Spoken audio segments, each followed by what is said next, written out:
ప్రమాదం పొంచి ఉంది. తర్వాత నేను ముందే చెప్పానని ఈయన గారు, మీరే తీసుకొచ్చారని ఆవిడ గారు, ఇద్దరు సేఫ్ జోన్ లోకి వెళ్లిపోయి నన్ను నన్ను బలి చేయడానికే ఈ ప్లాన్ వేస్తున్నట్టున్నారు. స్వర్ణ, ఎన్నిసార్లు మన కళ్ళతో చూడలేదక్క. వీళ్ళని నమ్మితే మనలో ఎవరో ఒకరు ప్రమాదంలో పడతాం. అమ్మమ్మ, నీతో చాలా సార్లు చెప్పాను, వాళ్ళు నాటకాలు ఆడుతున్నారని. ఎవరూ మారలేదు. మారారు అనేది అబద్ధం. నా మాట విని దాన్ని పంపించేయండి అమ్మమ్మ. అది ఇక్కడుంటే నేను ప్రశాంతంగా బ్రతకలేను. స్వర్ణ, నా మీద నీకు నమ్మకం లేదా? వాళ్ళని నమ్మను. నేనున్నానని హామీ ఇస్తున్నాను కదా. మాట తప్పి మంగమ్మ తన పరువు తనే తీసుకోవాలంటావా? అది ఇంట్లో ఉంటే నేను ఇంట్లో ఉండలేను. స్వర్ణ, అర్థం లేని మాటలు మాట్లాడుకో. నువ్వెవరిని చూసి భయపడుతున్నావో ఆ భయం నుంచి నేను శాశ్వతంగా దూరం చేయడానికే నేను ఈ నిర్ణయం తీసుకున్నాను. దాన్ని మీ తాతయ్య కూడా సమర్థిస్తున్నారు. ఈ ఒక్కసారికి నా మాట విను. ఈ విషయంలో ఇంకేం మాట్లాడకుండా లోపలికి పద. కాదని నన్ను అవమానించకు. చూడమ్మా స్వర్ణ, పెద్దవాళ్ళం, ఎందుకు చెబుతున్నావో ఆలోచించు. నీ భయానికి అర్థం ఉండొచ్చు. మా మాట మీద నమ్మకం ఉంచి ధైర్యంగా ఉండు. వాళ్ళ మనస్తత్వం తెలిసిన తర్వాత ఎలా ధైర్యంగా ఉండమంటావు తాతయ్య? స్వర్ణ, ఇంతమంది మేము ఉన్నాం కదా, నిన్నేదో చేస్తుందని ఎందుకు భయం? నీకేం నష్టం జరగకుండా మేం చూసుకుంటాం. మా మాట విని లోపలికి పద. నా బాధ ఎవరు అర్థం చేసుకోవడం లేదు. స్వర్ణ, తప్పు. అలా మాట్లాడుకో. నీ బాధ మా బాధ అనుకునే వాళ్లే ఇక్కడ అందరూ. సాకేత్ అటున్నప్పుడు బాధపడాలి గాని తానే నీ వైపు ఉన్నాక భయపడాల్సిన అవసరం, బాధపడాల్సిన పని లేదు. మాయ వేషాలేస్తున్నారు, దొంగ నాటకాలు, ఇద్దరు ఒకటే. స్వర్ణ, సాకేత్ ఊరుకో. తను షాక్లో ఉంది. కాస్త తేరుకునేదాకా ఓపిక పట్టు. ఎంతసేపు ఇంకా ఇక్కడ? పదండి, లోపలికి పదండి. ఒక్క నిమిషం, దిష్టి నీళ్లు తీసుకొస్తాను. ఆగు, అవసరం లేదు. నువ్వు తప్పుకుంటే దిష్టి తొలగినట్టే. ఏ శ్రమ నువ్వు తీసుకోవాల్సిన అవసరం లేదు. నీకు రక్షణ ఇవ్వడానికి ఇక్కడికి తీసుకొచ్చారు. అతిథిగా ఉండు చాలు. అంతేగాని ఆయన పనిలో కాని పనిలో తలదొరుచుకో. దీన్నిప్పుడు కదిలిస్తే మనకే ప్రమాదం. తర్వాత చూద్దాం. హారతి, నీ మీద ఎవరికి ఏ అభిప్రాయం ఉందో ఇప్పుడు నీకు అర్థమైందిగా. నీ హద్దుల్లో ఉండు. తప్పంటూ ఏదైనా జరిగితే శిక్ష చాలా భయంకరంగా ఉంటుంది. నేనెలా ఉండాలో, ఎలా నడుచుకోవాలో నాకు తెలుసు పెద్దమ్మ గారు.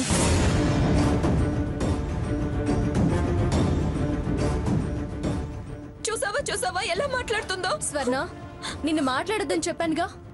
రఘు, ఇది పట్టుకో.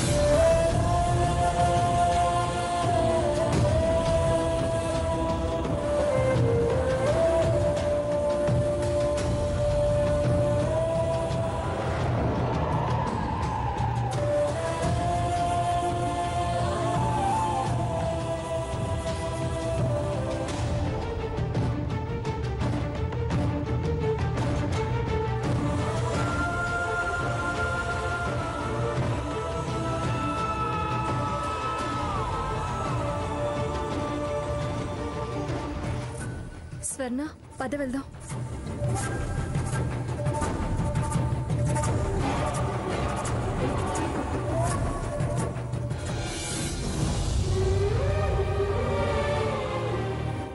స్వర్ణ, కాసేపు పడుకో.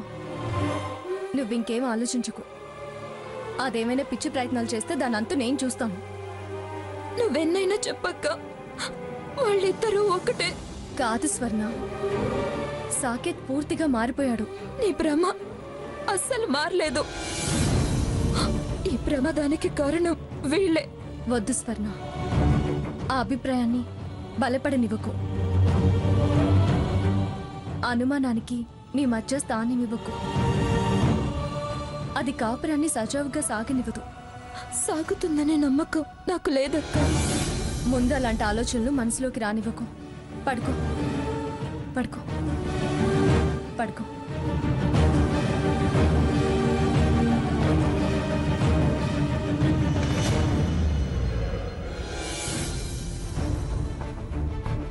సాకేత్, వదినా, నువ్వే చెప్పు.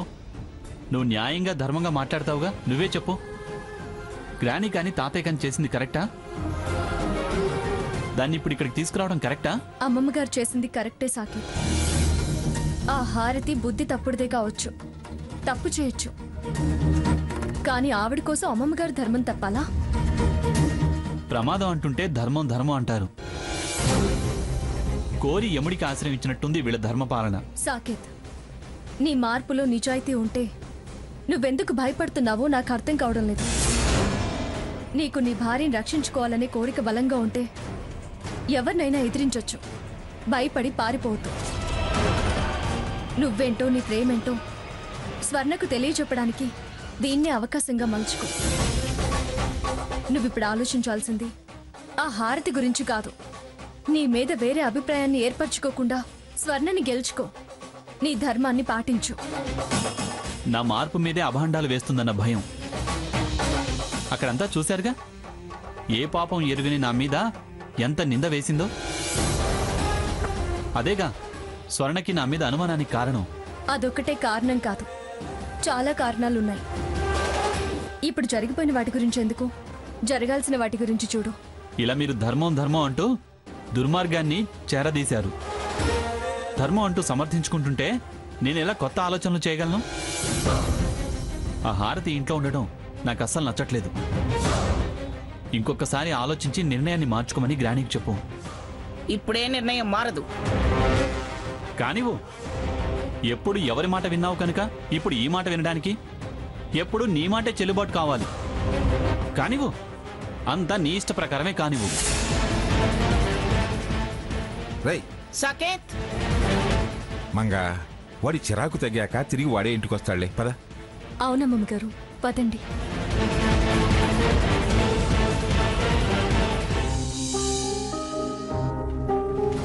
హారతితో ప్రతి చిన్న విషయానికి గొడవ పడకు.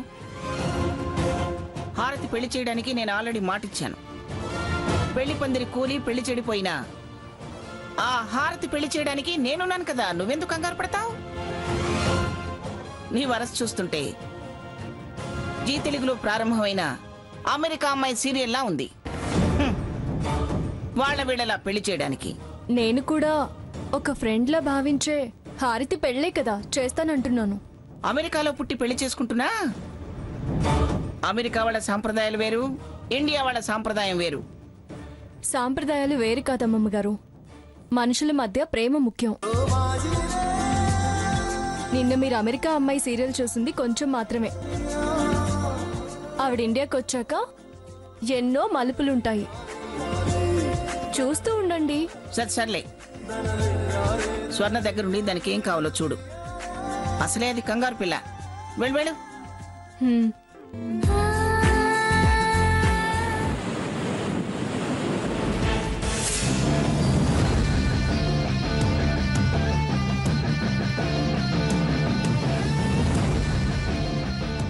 ఇప్పుడేమైంది సాకేత్? ముందు ముందుంటుందో చూడు అసలు కథ.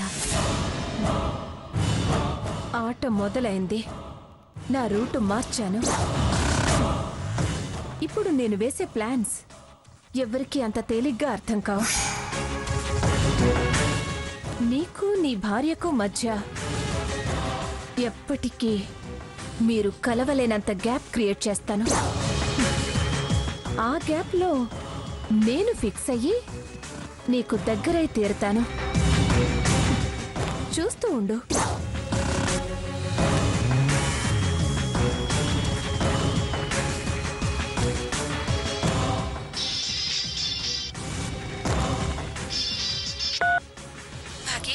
చెప్పమ్మా హారతి, క్షేమంగా చేరావా? సాకేత్ వాళ్ళు వచ్చారా? ఏవైనా గొడవలు జరిగాయా? జరగకుండా ఎందుకుంటాయి భాగి? జరిగాయి. అవునా? సరే, నెక్స్ట్ ప్లాన్ ఏమిటి? ముందు వీళ్ళ అటాచ్మెంట్స్ డిటాచ్ చేయాలి. అప్పుడే మనం ఒకరికొకరు కాకుండా మొత్తం ఫ్యామిలీని డిస్టర్బ్ చేయగలం. అప్పుడు ఎవరైతే సాకేత్ని తీసుకొచ్చారో వాళ్ళు మళ్ళీ సాకేత్ విషయంలో జోక్యం చేసుకోలేనంతగా వాళ్లను వేరు చేస్తాను. సాధ్యం అవుతుందిగా. నువ్వు ఆల్ ది బెస్ట్ చెప్పు, నేను ప్రొసీడ్ అయిపోతాను. అలాగే, all the best. Thank you Baaghi. హారతి, జాగ్రత్త. ఆచితూచి అడుగు వేయి. ప్రతి అడుగు సాకేత్కి దగ్గర ఎలా వేస్తాను. నువ్వు ధైర్యంగా ఉండు. త్వరలో సాకేత్ వేలు పట్టుకుని వస్తాను. ఆ రోజు కోసమే ఎదురు చూస్తున్నానమ్మా.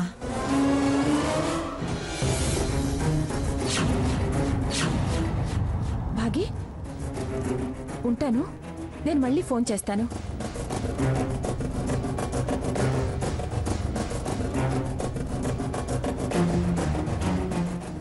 సాకేత్ వెళ్ళాడన్నానే, వస్తున్నాడు. త్వరగా కాని.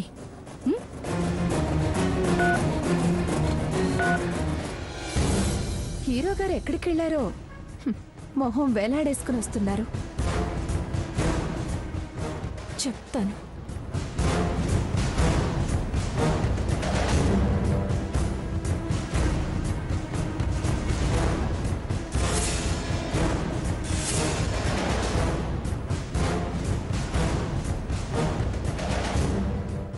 ఏయ్, ఏంటిది? ఏంటి సాకేత్ అలా ఉన్నావు? ఏంటి కొత్త డ్రామానా? నేనెలా ఉంటే నీకెందుకు? నువ్వు డల్గా ఉంటే నేను చూడలేను. ఎక్స్ట్రాలు చేయకు. ఇందులో ఎక్స్ట్రాలు ఏమున్నాయి సాకేత్? నేనేం చేసినా నీకోసమే కదా. షటప్. పిచ్చి పిచ్చిగా వాగితే 32 పళ్ళు రాలుతాయి. జాగ్రత్త. పెళ్ళాగినందుకు నేను బాధపడాలి కానీ నువ్వు బాధపడ్డావేంటి? ఆవేశపడ్డావేంటి? ఏయ్, బాధ లేదు, ఆవేశం లేదు. మళ్ళీ దేనికి ఈ నాటకం? ఇంకా ఏం చేద్దామని? చేసింది చేసావు. నన్ను ఇలా దుర్మార్గుడిగా నిలబెట్టి ఏం సాధించాలనుకుంటున్నావే? నువ్వు ఎన్ని పథకాలు వేసినా, చివరికి తలకిందులు తపస్సు చేసినా నన్ను నీ వైపు తిప్పుకోలేవు. అవసరం లేదు, నేనే తిప్పుకోను. నువ్వే తిరిగి నన్ను వెతుక్కుంటూ నా దగ్గరికి వస్తావు. చిపో, అది ఈ జన్మలో జరగదు. మరో జన్మ దాకెందుకు? ఈ జన్మలో విషయాలే గుర్తుండవు. అందుకే ఈ జన్మలోనే నేనేం కోరుకున్నానో అది నా సొంతం చేసుకుంటాను. కలలు కనకు, పోతలిగి. మరి ఇంత నీచమైన దాన్ని అనుకోలేదు. సాకేత్, నేను నీకన్నా చాలా బెటర్. యూ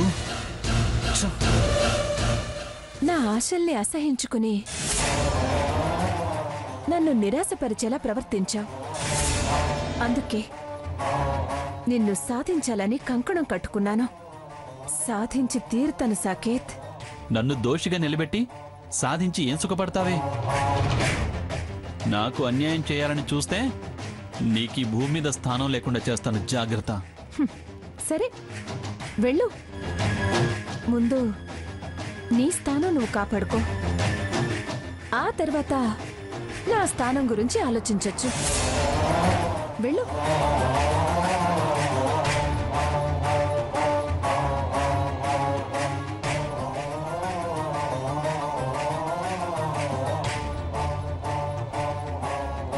వెళ్ళు.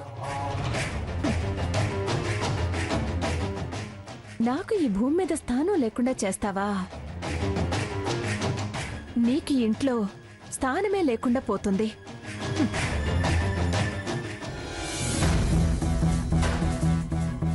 స్వర్ణ,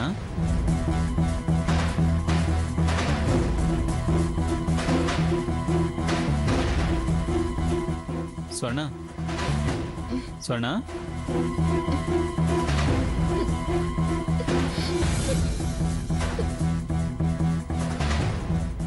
డాక్టరు ప్రోటీన్స్ బాగా తీసుకోవాలన్నారుగా, అందుకే ఇదిగో ఇది తీసుకొచ్చా. ఆరోగ్యం కుదుట పడే వరకు ఇది వాడు. ఏంటి ఇదంతా ప్రేమేనా? అంటే నిజంగా ప్రేమేనా అని. నిజం ప్రేమ అబద్ధ ప్రేమ అని కూడా ఉంటాయా? అమాయకంగా మాట్లాడుకో. మళ్ళీ మళ్ళీ మోసం చేయాలని చూడకు. ప్రోటీన్స్ తెచ్చివ్వగానే అబ్బా నేనంటే ఎంత ప్రేమ అని మనసు మార్చుకుంటాననుకున్నావా? ఎందుకు స్వర్ణ అలా మాట్లాడతావు? ప్రమాణ పూర్తిగా చెప్తున్నాను, నాకే తప్పు తెలీదు. ఆ పందిరి పడటానికి నాకు ఎటువంటి సంబంధం లేదు. మీ సంబంధం నా కళ్ళతో అప్పుడు చూశాను. ఇప్పుడు నీ కంపు చెప్తుంది. నువ్విప్పుడు హారతిని కలిసి వస్తున్నావు కదా? నేనేం కలవలేదు, తనే ఎదురుపడింది. విదిలించుకొని అడగాల్సినవన్నీ అడిగొచ్చాను. విదిలించుకొనొస్తే వదలనంతగా దాని స్ప్రే వాసన నీ దగ్గర ఎందుకు వస్తుంది? నీ దొంగతనం, నీ అబద్ధాలు ఈ వాసనే స్పష్టంగా పట్టిస్తుంది. ఇంకా దాచి మభ్య పెట్టాలని చూడకు. అయ్యో తెలిసిపోయిందని దాన్ని కవర్ చేసుకోవడానికి విదిలించుకొస్తున్నా, మందులించొస్తున్నా అని కబుర్లు చెప్పుకో. గోతుల్లో దూరటం అలవాటైన వాళ్ళు ఎంతకైనా తెగిస్తారు, ఎంత బొంకైనా బొంకుతారు. మీరు బొంకి నన్ను బురుడి కొట్టించాలని చూడకు. పందిట్లో ఆవిడ ఆడిన అబద్ధాలను నమ్మి నన్ను అనుమానించకు స్వర్ణ. అది ఆవిడ గారి పథకంలో ఓ భాగం. దానికి విలువిచ్చి నన్ను అపార్థం చేసుకోకు. అబద్ధం, అనుమానం, అపార్థం అంటావే. 1కి 2 సార్లు నమ్మి మోసపోయాను. ఇంకా ఎలా నమ్మమంటావు? నీ మాటల్లో నిజం ఉంటే ఈ సెంటు వాసన ఇంత ఘాటుగా ఎలా వస్తుంది? తన మీద నీ అసహ్యం నిజమైతే ఆవిడ సెంటు నీకెందుకు అంటుకుంటుంది? చెయ్యి విదిలించుకునే వస్తే వాసన వదలనంతగా నీ దగ్గర ఎందుకుంది? ఎందుకు ఎందుకు ఎందుకు వాయిదాల పద్ధతిలో నన్ను ఏడిపించడం? అప్పుడెప్పుడు విడాకుల పత్రంలో సంతకాలు తీసుకున్నావు. ఇప్పుడు నా కడుపులో ఉన్న పిండం మీద దెబ్బ కొట్టి నాకు నీతో ఉన్న సంబంధాన్ని శాశ్వతంగా వదిలించుకోవాలని ఈ ప్రయత్నాలా? ఎందుకు? లేదు, చంపేయ్, నన్ను చంపేయ్. నీ మీద పెంచుకున్న ప్రేమకి బహుమానంగా చంపేయ్. స్వర్ణ, చూడు, ఇలా చాటుమాటు వ్యవహారాలు అక్కడ నడిపి నా మీద లేనిపోని ప్రేమ వలగబోయకు. నేను నిన్ను మనస్ఫూర్తిగా నమ్మేదాకా నన్ను వేధించుకో. అంత అవసరం లేదనుకుంటే ఒకే రకంగా ప్రకటించి నన్ను వదిలించుకో. అంతేగాని మానసిక సంఘర్షణకు గురి చేయకు. నా ఏడుపు నన్ను ప్రశాంతంగా ఏడవని. స్వర్ణ, నేను చెప్తున్నాను కదా. అరే నా ఏడుపు ప్లీజ్ నన్ను స్వర్ణ. ఏడవని అన్నాగా. ఏంటి? ఏమైంది? ఎందుకు ఏడుస్తున్నావు స్వర్ణ? ఏం జరిగింది సాకేత్? డాక్టర్ చెప్పారు కదా అని ప్రోటీన్ పౌడర్ తీసుకొచ్చాను. మోసం చేస్తున్నావు, నాటకాలు ఆడుతున్నావు, వెళ్ళు వేధించుకుంటూ ఎమోషనల్ అవుతూ ఏడుస్తోంది. స్వర్ణ, ఏంటిది? ఈ ఆవేశమే వద్దని చాలాసార్లు చెప్పాను. ఆవేశం కాదక్క, ఆవేదన. చూడు చూడక్క, ఒక్కసారి ఆయన దగ్గర గులాబీ సెంటు వాసన చూడు. అంత క్లియర్ గా దొస్తున్నా వాళ్ళ సంబంధాన్ని చాటి చెప్తుంటే ప్రామిస్ గా చెప్తున్నాను, నేను తనని కలవలేదు. స్వర్ణ, ఆ హారిత్ సంగతి తెలుసు కూడా ఎందుకు నువ్వు మోసపోతున్నావు?